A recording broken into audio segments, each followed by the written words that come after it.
Top right of the map of Entombed Valley, we have the MVP player. It is the Terran in orange. He's called MVP King. Won against ASD earlier. 1 win, 0 losses so far. Same is true for his opponent to the bottom left. Cross position on Entombed Valley. We have another TSL Zerg. It is TSL Shine. That was actually synced up with the Communicaster. That it? Yeah. I didn't even realize. Oh, there we have him. The monster Twitch. He's pulling Lucira. Oh my god, that shot that we just had was just like... It's like the face of someone who had just tried a new soda for the first time, or just been woken up and was coming to terms with the fact that he now had to be awake.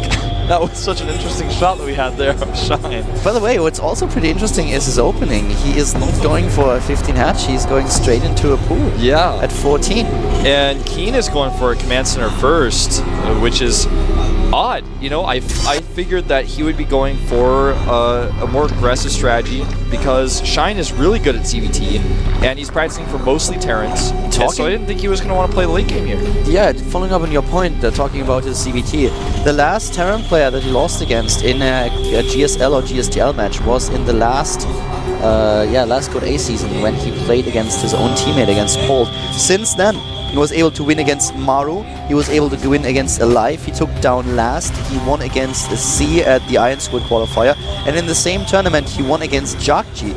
So Shine is really good at this matchup now, and he's getting the gas. This is exactly what you would expect if a Zerg opens up with a pool against a Terran, that he's going to take a little bit of an earlier gas. Already rallying a few Zerglings across the map. And also pretty interesting is that Keen is going immediately for double barracks here. A lot of Terran players will try to stick it out with one barracks for a long time, playing it very greedy and going into double gas immediately before adding additional production. Not so Keen, who wants to have at least 2 barracks so that he has a few Marines ready in case there's some aggression coming his way. And this is the case. It is. He's only getting 1 gas though. I think he wants to actually go for an early... Well, hold that. Oh, that was a tease. That was close. Too close for comfort. Well, I think he may have done it to keep the Lings off his command center. Like, he may have intentionally kept it lowered.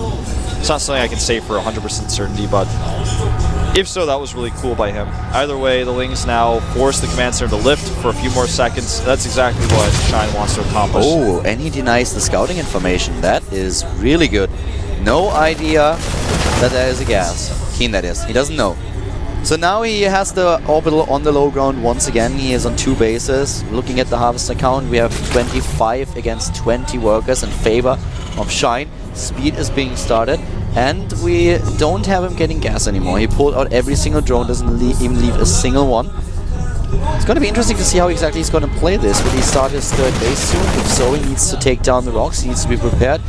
Keen is very heavily relying on Hellions usually in this matchup. Yeah. And in this case, Keen is using the double barracks opening that we talked about earlier to actually be aggressive with his Marines. This is what he's known for, not only in this matchup, but in the matchup against Protoss as well. He loves to attack with Marines, try to pick off units. And in this case, what he's actually going to accomplish is aggressively scouting this 3rd base. We've seen a lot of players send, for example, Keen and Bomber both like to do this, send an SCV with this and try to make a bunker next to the hatchery so that they can take it out. But he will have to cancel. I suppose Speed is so. not done. Yeah. He has to cancel here. If he follows through with it, yeah, he needs to. That is. Saves the drone, which is important, and takes down the Marines. Now Speed is done and he can run in. Really nice pressure there by Keen. That really delays that hatchery. Yeah. And now in the main base, do we have for Keen, well, what is he getting at his factory? I would say most likely with the reactor. He's getting the reactor there, you're right. That's how Keen likes to play things. I would not have been surprised at all to see him build a 2nd factory and go for a massive amount of Hellions. This is really a little bit like his trademark style against Zerg.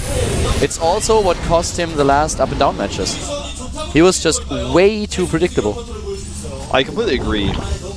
In this case, he's going to be getting a fast third command center, and he took the double barracks to get the combat shield upgrade.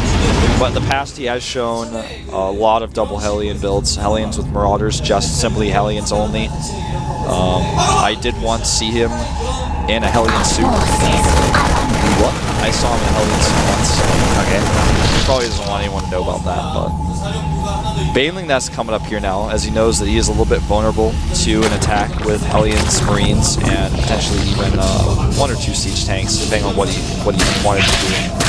What I'm really curious about is what exactly Shine has planned for the late game here, if he plans for late game. A lot of GSL Zergs, and Shine is one of them, rely on Mutalisk, Link, Baneling in the mid game and really love these well-timed out attacks. And now we have the Baneling nest. He's going into there. But will he try to end this in the mid game, or will he try to head for Blue Blood composition on a map like this?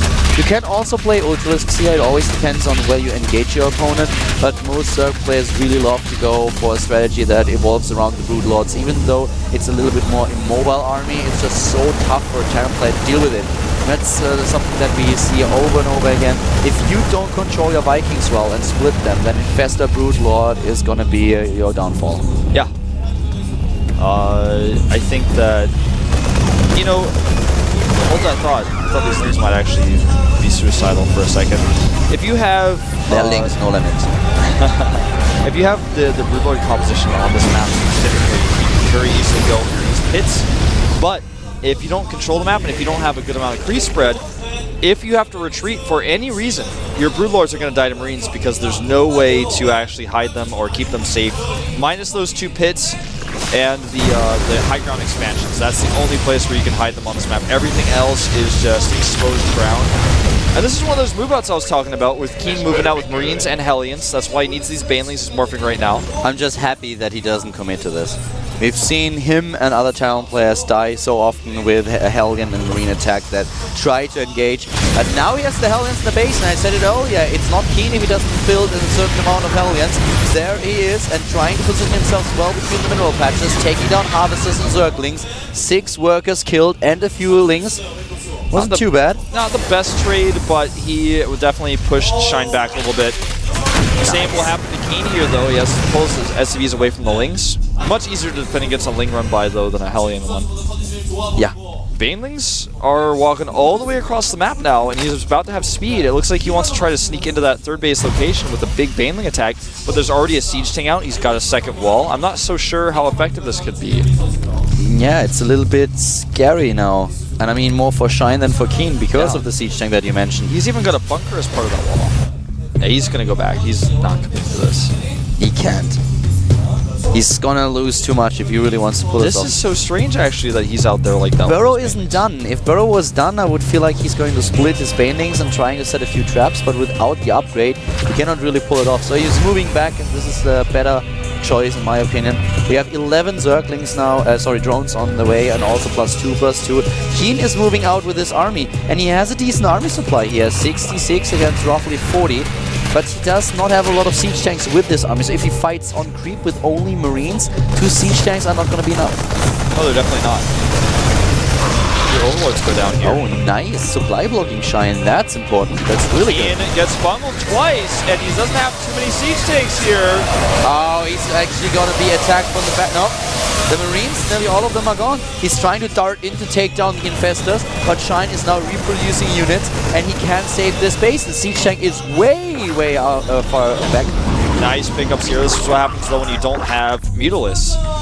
And the Viking actually continue to be annoying here now. The second wave of units may be a problem for Shine, even though his bungles were good. The trade was decent for Keen, and now he's out of energy. Uh-oh. Things are getting scary here. He needs those 15 Banelings and the Zerglings that he's currently building. If he has those, he shouldn't have a big problem defending against it. It depends all on Keen's splits and if he's already sieged up with the tanks. If he can manually target down those Banelings, this is what it comes down to. And here we go, another base being built for Shine, but can he hold this fort? Well, a nice flank here, picking off a siege tank by Shine. He's going to go in for the attack potentially here. The Marines are now on creep. He runs and he needs to save that hatch, and he will. He will save the hatch. Keen doesn't have the units, you're right. A few Marines trying to save the day, but there are not enough of them, or are there? pushing in it with the reinforcement that just joined him. He might be able to kill the hatch after all, but there's still infestors available, and a few of those have enough energy for Fondle. Gotta be careful not to lose any more infestors. Keen doesn't target in time though, saves all of them. And now the Zerglings are attacking the Marines. These fire units are in full retreat, trying to get away. Could be saved with the reinforcements. That's exactly what's happening. This is just like two waves clashing against each other over and over again. This looks like League of Legends, man. Game that we're watching a little bit right now. No. No. No discussion. Just no. We got that Viking out there, seems a little bit out of place. Came to the wrong party. Oh, look at that block timing. That was brilliant. That was pretty Spot close. on. Yeah. +3 attack now started for Keen. +3 armor started for Shine, who moves in again. Tries to Fondle, but ooh, the Zergling numbers are dwindling, and now the infestors are exposed. The Baneling saving the day for a second here. Look at the supply even, though. It's not looking good for Shine. Not at all. He needs to use these casters extremely well to defend his base. I think he even knows he can't do it. The production of Keen just seems to be better. Every wave of Marines that he sends down is doing a little bit more damage, and now suddenly the 4th is gone. Another wave of Marines is attacking the 5th base. It looks like Keen has done it, like he overpowered him, like he finally has the snowball effect working in his favor. Yeah, right now Shine is going for a linger attack to the north to try to throw Keen off, but he's spotted and shut down.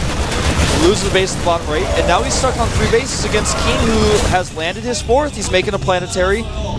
This may be checkmate for Shine. He needs to take some sort of crazy engagement to be able to win here. One thing he does really have going for him, though, is that upgrade lead. He's going to have 3-3 before Keen, which is super rare. This very rarely ever happens in this matchup.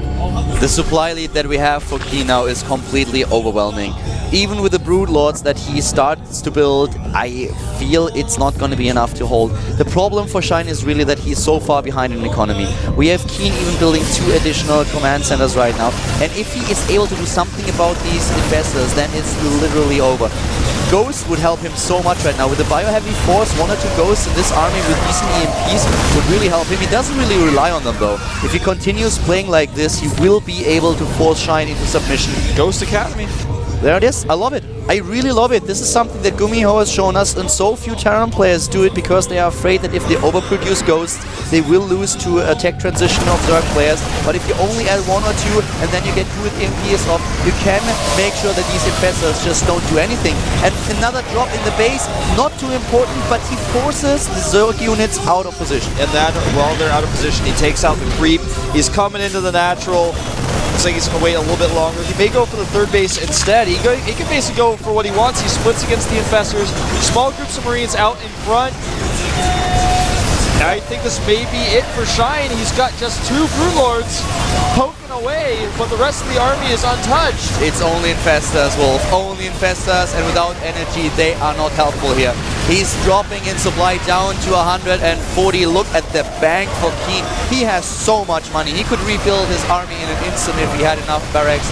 This is going to be it, I feel. There's just way too much. Shine is holding on for dear life, but he doesn't have additional bases, whereas Keen is just expanding all over the place now. Yep, he will be able to just end this game. In fact, I'm not so sure that Shine will be able to hold the 2nd wave. He could pick these tanks up, but decides not to. His medevacs are all alive. They're ready for the next wave. GG. Keen takes the game, is now 2-0 in the group. Shine is tied with Jan and ASD. The commander looking strong today. Looking very strong. Winning 2 important matches. And we of course have a 3rd game in his 2nd set of matches here at today's Group C at the Up&Downs. Harding is now up against Trap. They're going to watch a Terran versus Protoss once again. No, sorry, actually a Protoss versus Protoss. My bad, the 2 Protoss players playing against each other. You know, that last game was wave of units after units coming from Keen.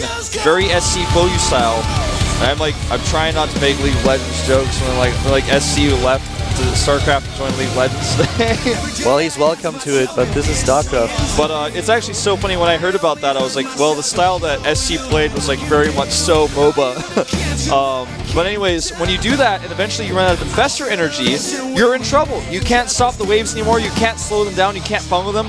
The creep spread was nice towards that 4th base, but it didn't extend any further past the 4th base, so it was hard for him to reinforce. I liked how he picked off siege tanks in the back with his Zerglings, but he didn't have enough units, and Keen never stopped the aggression.